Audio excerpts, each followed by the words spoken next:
He kōna ipurangi tēnei nā te reo irirangi o Aotearoa.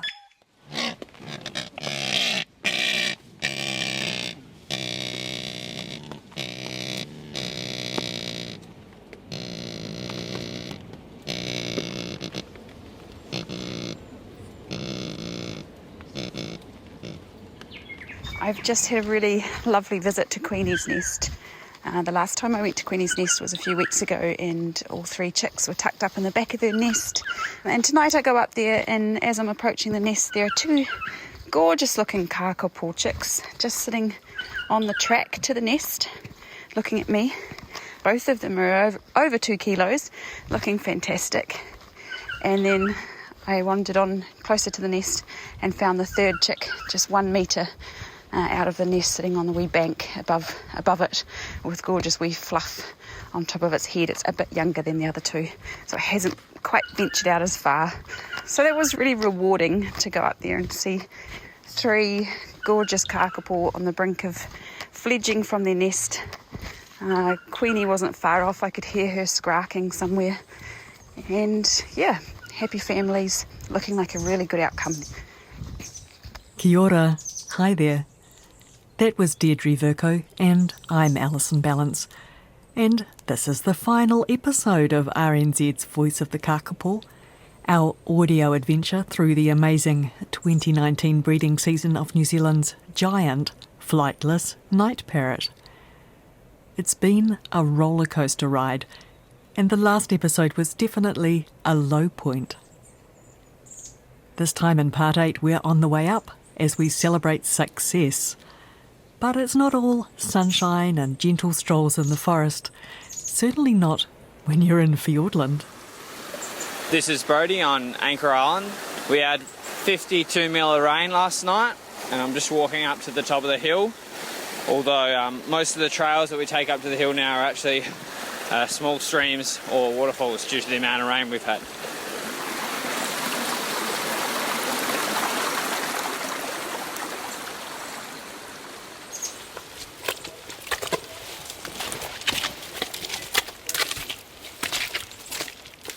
Typical sound of Anchor Island is the squelching of your boots.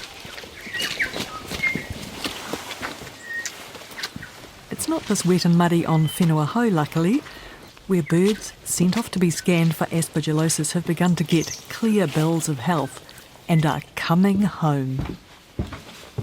We have Roha 3A. She is our first chick that's been CT scanned and all clear of aspergillosis and returning to the island, so it's great.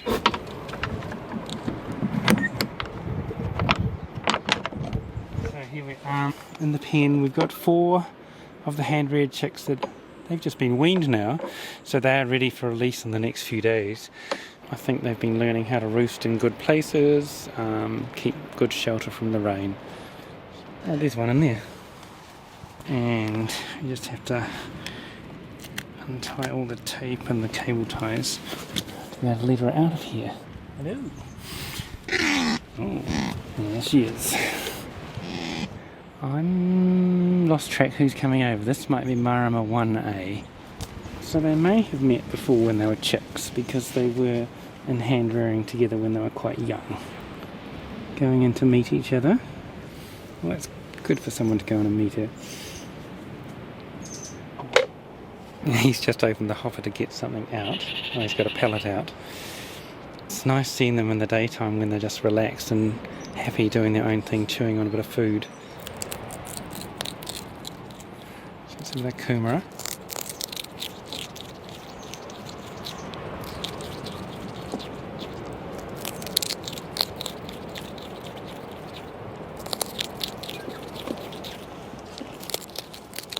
So that's really special when the chicks get older.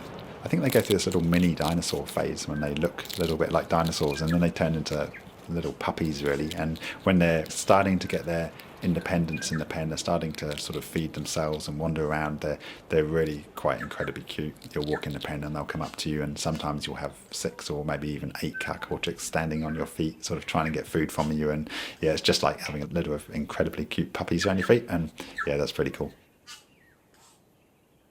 We ended up with 70 chicks. We double clutched a lot of Kākāpō, and that means we basically forced quite a few female Kākāpō to nest again. We did it on a big scale, and we double clutched 30 females. So that enabled us this year to produce an extra 84 eggs, and ended up with 24 Kākāpō chicks as a result of that. So that was a huge increase. That 24 Kākāpō chicks is, on its own, would be a big breeding season. So it made this year that we actually were able to have 2 breeding seasons in one and produced a lot more Kākāpō as a result. Their tolerance of nest management is incredible. I really think that's helped to save the Kākāpō. And I guess they're investing so much energy so infrequently into their nest that they're that determined to keep them. They're not going to abandon a nest lightly. That opportunity doesn't come along very often for them. So there's a couple of really big highlights for me. One is the fact that Gulliver produced offspring. So Gulliver is one of the birds of Fiordland descent, so he's one of Richard Henry's sons. He's genetically very valuable. In fact, he's quite distinct in that he has some gene variants which no other Kākāpō has. So it was really important for him to breed, and he produced 3 offspring this year who are still doing really, really well. So that's fantastic. And the artificial insemination is a real success. I kind of know how much work goes into it. I know how important it is. So to have that successful, and the fact that we got a Sinbad chick out of the artificial insemination is kind of a bonus. The main thing for me is we now have that method which we know works, and we'll use that in future. And that could potentially be the difference between saving Kākāpō and not saving Kākāpō. Sinbad, of course, is Gulliver's brother. And their sister, Kuia, also produced 3 chicks, which means a total of 7 more Fiordland Kākāpō. Great news on the genetic front.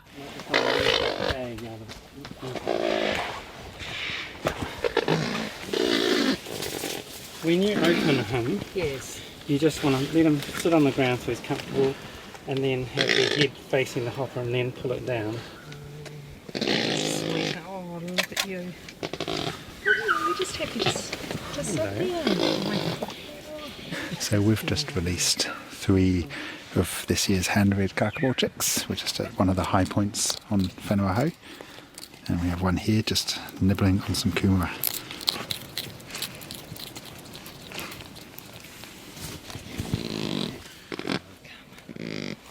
Tifri 2 has wandered off, and he's usually the one that just is all over you. Yeah. But they're really good, actually.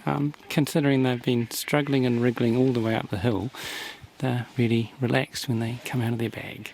But that's kind of typical for hand-reared birds. This is the reward.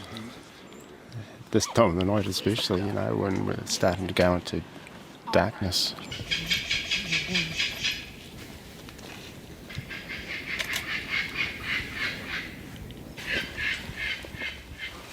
This is pretty special. Yeah, it's really great just to see these guys out into the wild, and to hear the kākā as well sort of brings it home a little bit too, just to hear the cousins up in the trees. Over the last week we've released 7 hand-reared Kākāpō, and I was reflecting on the fact that in previous breeding seasons that would have been the total sum of chicks produced. So, this year we've got 10 times as many. It's kind of blowing me away at the moment. But yeah, it's a pretty special moment. It's been a long, hard road to get to this point with each chick, so it's quite a lot of work's gone into getting to this point. It's really, really neat. It'll be quite an exciting first night. There's no edge to this pen. It just keeps going. Seeing them go and releasing them, that's pretty amazing.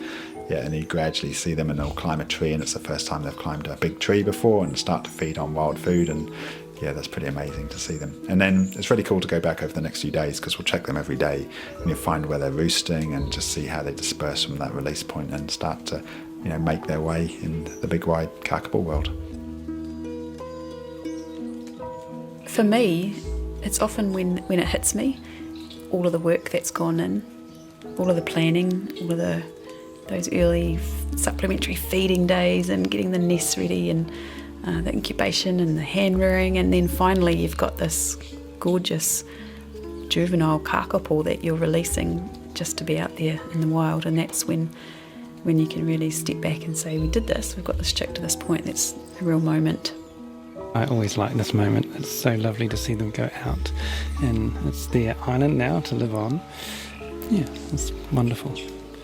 I've been thinking about how much things have changed. So when I first spent time on Whenua Hou, the entire breeding season was 3 chicks. Yes.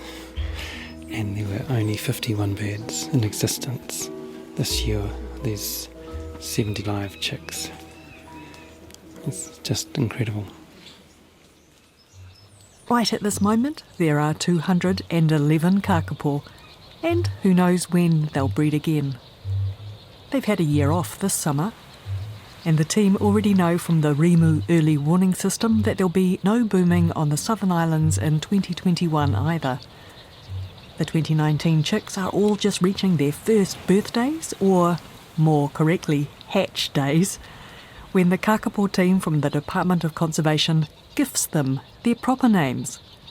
Check out the Kākāpō Recovery page on Facebook to read about the names. I'd like to say a huge thank you to Deirdre Vercoe, Andrew Digby, Daryl Eason and the whole Kākāpō team for their help and support in making this series. And for naming Queenie 3A, the chick with the broken leg, Alison. My mum Queenie and I are delighted and hugely honoured. And I just hope that Kākāpō Alison is a better breeder than me. I'm Alison Balance and I produced and recorded Voice of the Kākāpō from RNZ. Phil Benge mixed this final episode. And you can find the whole series at rnz.co.nz/Kākāpō or at RNZ Kākāpō Files, wherever you get your podcasts. Thanks for your company. Bye for now. Ngā mihi.